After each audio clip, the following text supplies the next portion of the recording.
am the Whistler, and I know many things, for I walk by night. I know many strange tales hidden in the hearts of men and women who have stepped into the shadows. Yes, I know the nameless terrors of which they dare not speak.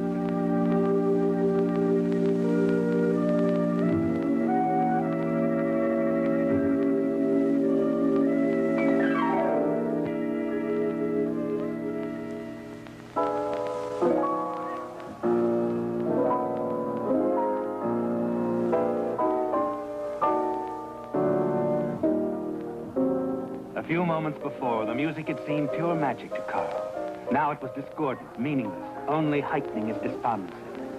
And the thing that had worked the change, that had transformed magic into misery, was the thing Amy had said, tossed across the table to him as casually as it had been a comment on the weather. So I'm sorry, Carl. I don't love you. I never did. Amy, what do you mean? Oh, really, darling. It isn't anything to look so serious about. But Amy... Please, Carl. Don't spoil the music. Besides, aren't you being a little naive? Oh, I love you. Is that being naive? Is that being stupid? Well, it doesn't make very good sense.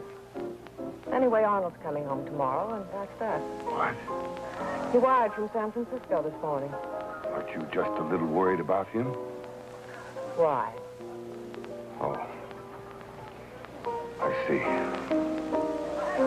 Funny. Arnold has everything that the world has to offer. Money, success, and you. Thank you. It seems strange. Such a brilliant man could be so blind, both at once. Your son is very delight in telling him that. I'm afraid I couldn't afford to. Naturally.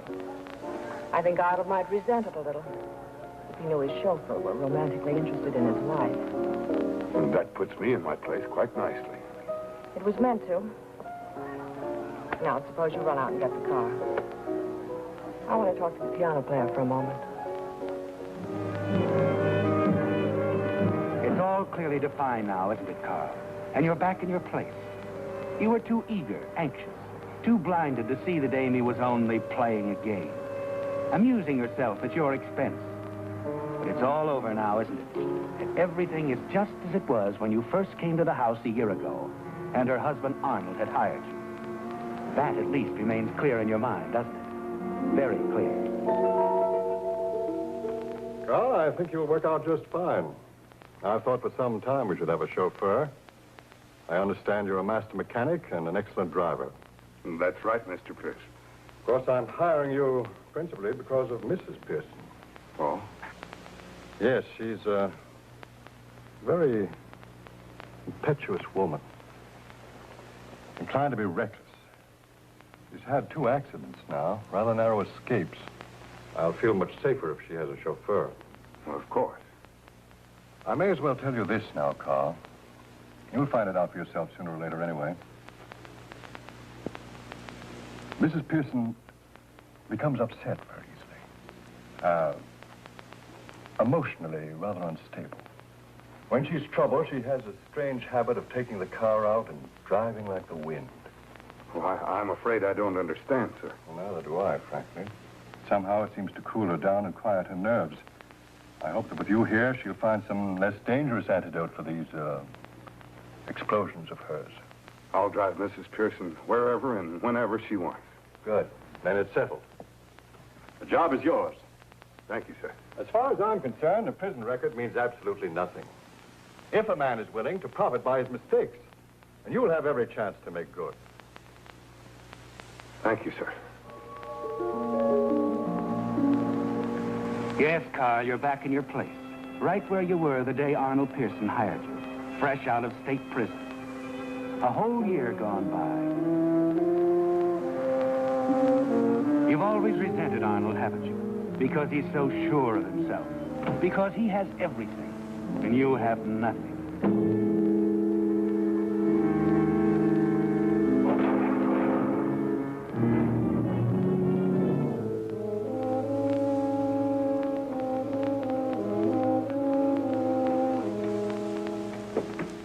Sent for me, sir? Yes. Sit down, Carl. Oh, that's all right, sir. I don't quite know how to begin.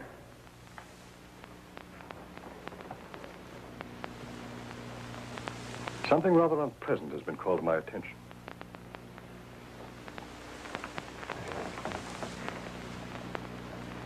You've been with us more than a year now, Carl. I've come to trust you implicitly. Thank you, sir. I know you must feel that I haven't paid much attention to you, but, well, I've been very busy and... I understand. Of course you do. It might please you to know that I've advised my lawyers about you. You'll never want for anything, even if something should happen to me. Well, thank you, sir. I had no idea that... I'm happy to do it, Carl. All I ask in return is your confidence. It's about Mrs. Pearson. Mrs. Pearson? Now, please don't misunderstand me, Carl. I'm not the sort of a man who goes spying on his wife. Oh, I don't think that, sir. Of course not. However, the fact of the matter is, a chap from the firm spoke to me about Amy this afternoon. He implied that she'd been seen on a number of occasions in the company of another man. Oh, well, that's probably just idle gossip. Well, I don't think that Mrs. Pearson would... I don't Carl, think I that... thought you might know something about this. No, sir, I don't. And after all, I've been here all the time. I should know. I hope it is just gossip. Sort of upset me, that's all. Coming home to a lot of ugly rumors about my wife and some musician. Musician? I believe he's working at a place called the Cameo Room.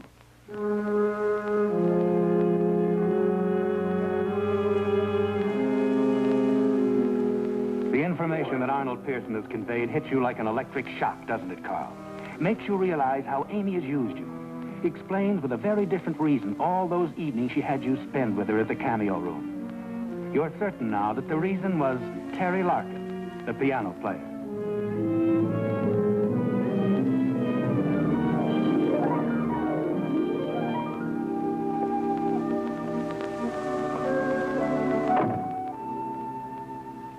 Hello, Amy. Oh, Carl. What's the matter, darling? You have that serious look again. I have a good reason. So have you. What's on your mind? You? Look, Amy, I don't know what you're doing, what you've done. I only know how I feel about you. Please, Carl, we've been all through that. Now listen to me. Let me talk. I've got to tell you this. I love you. I have no right. It should be the other way around. I should hate everything about you, but that isn't the way it is. Amy, no matter what's gone before, please don't do this to me. Carl, you can be so gentle. No one would think so, but you can.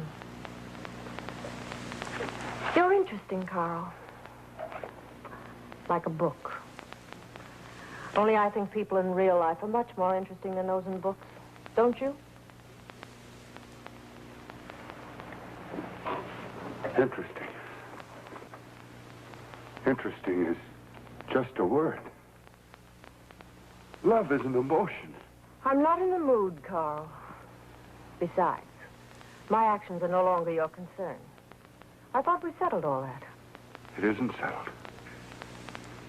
It isn't settled at all. Why don't you face it? If you're going to be difficult, why, we'll simply have to dismiss you. Listen to me. I just had a talk with your husband. It seems there's some ugly rumors floating about. About us? No, not about us. I don't understand. Those baby blue eyes. Those big, beautiful, innocent baby blue eyes. And a heart like a stone. Just a minute. Tell me, who's it going to be after Terry Larkin? Carl. Seems to be a hobby of yours. Making a fool out of every guy you meet. Well, I ought to do Larkin a favor. I ought to go tell him right now. Tip him off that he's due for the high dive in the next couple of weeks. You're not going anywhere. You're involved every bit as much as I am, Carl. I can talk, too. And if it came right down to it, maybe I'd sound a lot more convincing to Arnold. And to the parole board. Well, what about Terry Larkin? I'll see anybody I want, anytime I want. You know where that'll get you. I'll decide that. And now, if you don't mind, I'm going out for a drive. Wait a minute. You know what Arnold said? Skip it. When I want a chauffeur, I'll ring for one.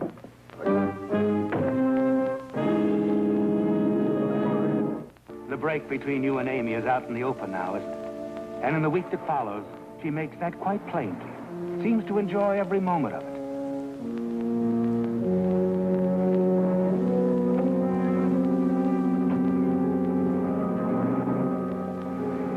There's a blind, consuming rage building within you, isn't there? One which you find becoming more and more difficult to control.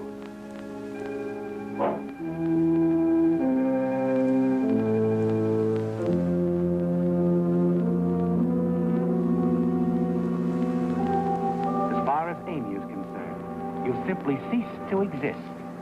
Except to drive her to secret appointments with Terry Larkin. And it happens often, doesn't it? And all the while you're at her beck and call, to take her wherever she wants to go, and to say nothing. But you can't help overhearing, can you? Listening to the same soft words, exciting, so full of promise. The same words she used to say to you and didn't mean. When she lies to Arnold about where she's been, you find yourself hating him, too. Because even with everything he has, he's a fool, just as you have been. She's done that to both of you, hasn't she? It's on your mind all the time, isn't it? Gnawing away at you, shaping thoughts in your brain. Thoughts that lead you to the conclusion that you're going to kill her.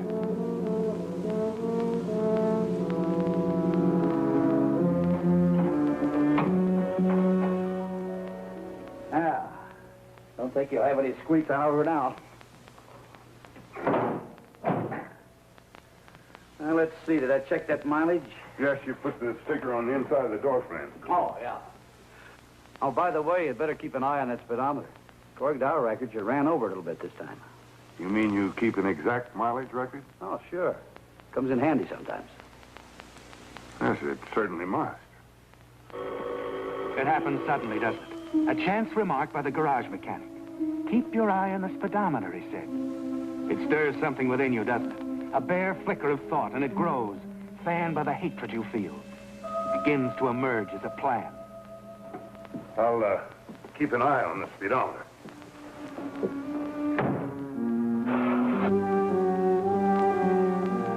It's exactly 5 miles from the garage to the house. As the little figures on the speedometer drop into place, the separate parts of your plan start falling into place in your mind, don't they?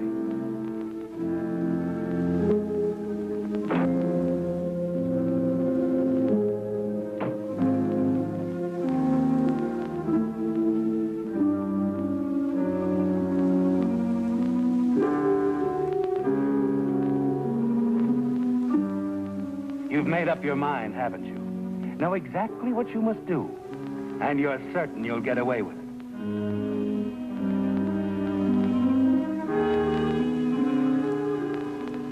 Are you positive, Carl? Absolutely certain. Yes, sir, I am. I'm terribly sorry, sir. I wouldn't have mentioned it, except you seemed so upset when you heard about it before. I know. It's all right, Carl. You're simply doing your duty.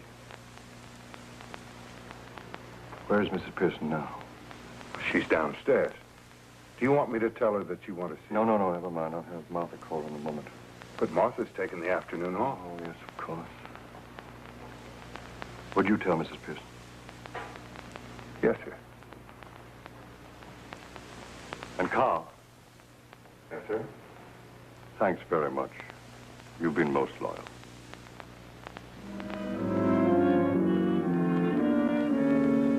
Your plan goes into motion immediately, doesn't it? Just as swiftly as you had intended it should. And now, in fury, he's turned on Amy. And true to form, she's lashing back. What if I did? It's nothing to you. You've always been so wrapped up in your career, it's a wonder you even noticed. My career has nothing to do with it. Well, I don't care anymore. Do you understand that? I simply don't care. If you think for 1 minute that you can control my movements night and day, like you do the puppets that run your business, you've got another thing coming, Arnold Pearson. I'm getting out of here, and you may never see me again. It's going well, isn't it? And you're pleased. Not worried at all about what Amy might say about you, because Arnold wouldn't believe her, would he? It's what Amy does that concerns you now. All that matters is that she behaves as you expect her to, follows her usual habits. Hey! Amy, come back here!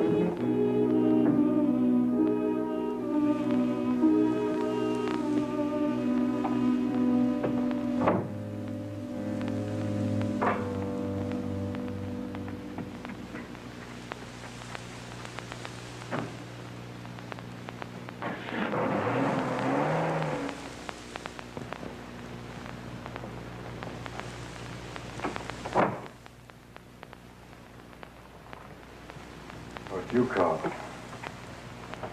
Yes, sir. She left in the car, didn't she?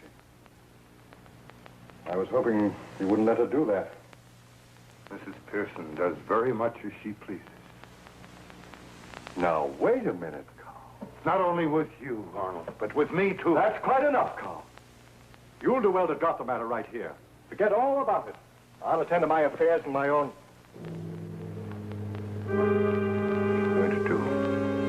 Don't you know, Arnold?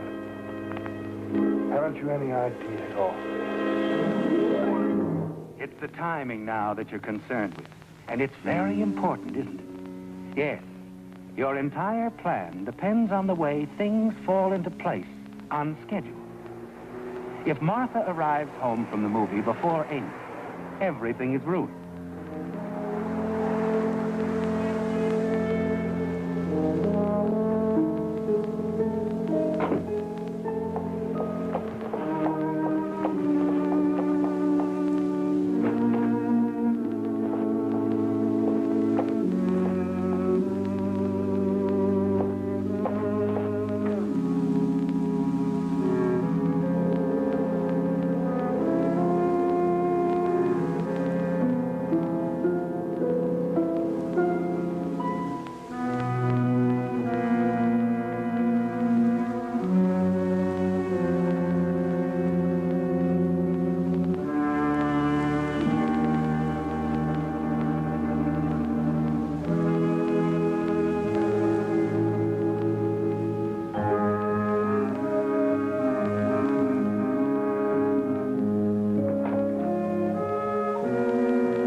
Why doesn't she find him?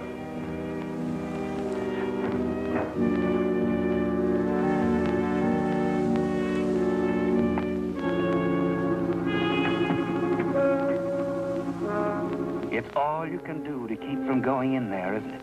To see what's happening. And the fear that something's gone wrong begins to take hold of you. And then... Carl! Carl!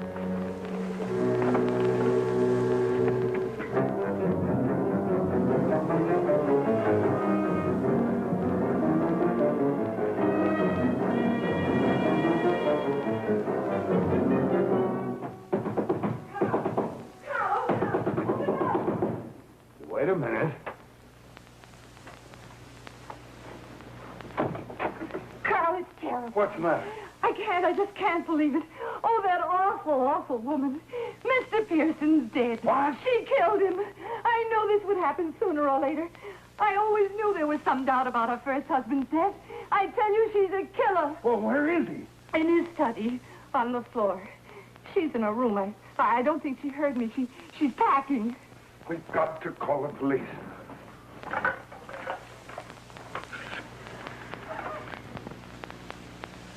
Operator, I want the police.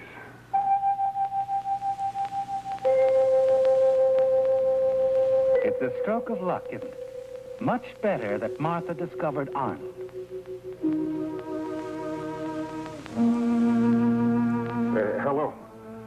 police. I'm calling from the Arnold Pearson home. I want to report a murder.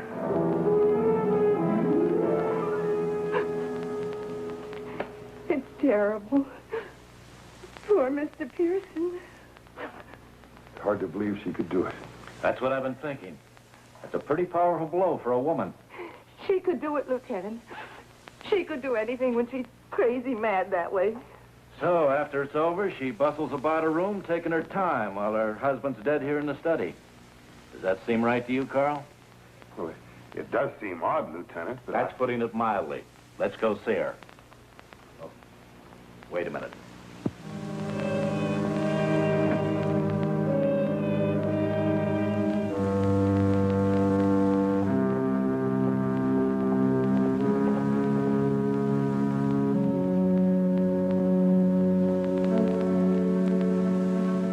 Well, that changes things. She made a break for it after all.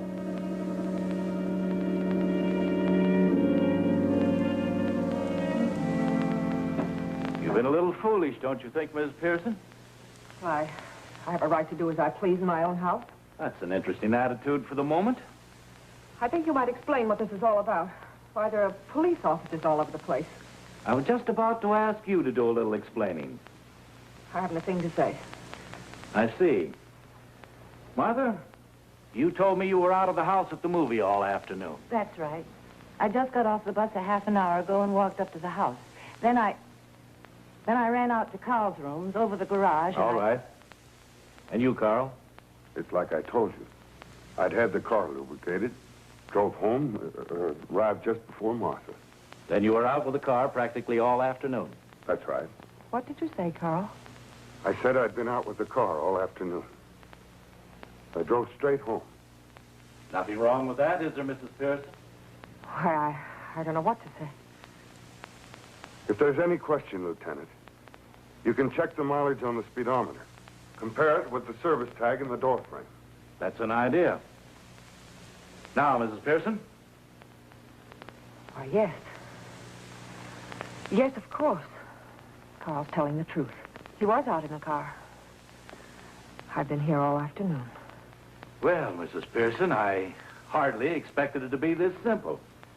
You realize, of course, you're under arrest for suspicion of murder. Murder? What are you talking about? Your husband. He's right where you left him, Mrs. Pearson. Why, I don't know anything about it. By your own admission, you and he were alone here at the time of the killing. Now, that's good enough for me, and I think it'll be good enough for a jury.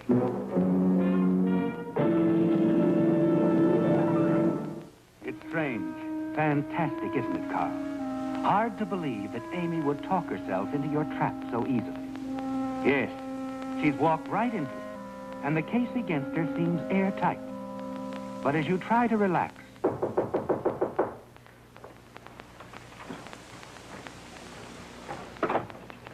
Oh, hello, Lieutenant. Carl?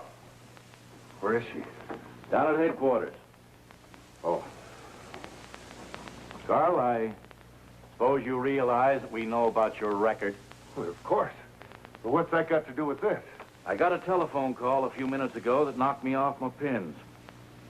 Carl, are you sure you were in that car this afternoon? That you drove straight home? Why, of course. You can check the speedometer. We checked that, too. We went over the whole car, as a matter of fact. The whole car. So you drove straight home, past the corner of 89th and Fowler. That's the usual route, isn't it? That's right. The license plate's checked, too. There's just one thing the witness wasn't sure of. He thought there was a woman driving. Well, if you think Mrs. Pearson was in that car this afternoon, you're wrong. Just because somebody thinks All they right, saw. Carl. That's all I wanted to know. What made you think you could get away with it? It's pretty serious stuff, you know. And I think with that record of yours, they're likely to send you up for the rest of your life. Well, what are you talking about? Manslaughter and hit and run. That man you ran down at 89th and Fowler this afternoon, he died 2 hours ago.